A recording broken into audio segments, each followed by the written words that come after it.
వడలు ఎలా తయారు చేసుకోవాలో ఇప్పుడు మనం తెలుసుకుందాం.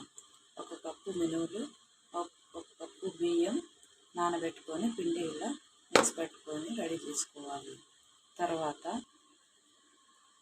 1/2 కప్పు ఉప్మా రవ్వని ముందుగా ఒక 10 మినిట్స్ ముందు నానబెట్టుకోవాలి.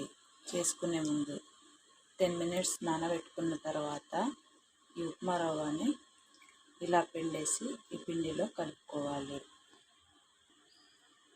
ఇలా పిండేసి ఉప్మా రవ్వని ఇందులో కలిపేసుకున్నాక ఇప్పుడు ఇందులోనే సన్నగా తురిగిన ఆనియన్, రుచికి సరిపడా ఉప్పు, చిటికెడు వంట సోడా యాడ్ చేసుకొని బాగా ఈ మిశ్రమాన్ని కలుపుకుందాము.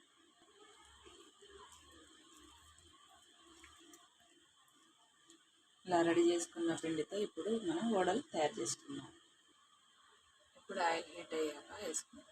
ఇప్పుడు నూనె బాగా వేడయ్యాక ఇలా వేసేసుకున్నాం. ఇలా మనకు ఏ సైజులో కావాలంటే ఆ సైజులో వేసేసుకున్నాం. ఇలా గోల్డెన్ బ్రౌన్ కలర్ వచ్చాక మళ్ళీ వేరే వైపు టర్న్ చేసుకున్నాం.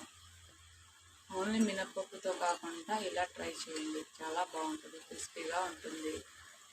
మీరు కూడా ట్రై చేసి ఎలా ఉందో కామెంట్ పెట్టండి, టేస్ట్ ఎలా ఉందో చెప్పండి.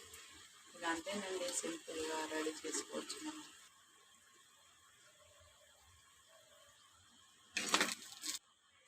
ఇలా అన్నీ వేసేసుకున్నాం. మళ్ళీ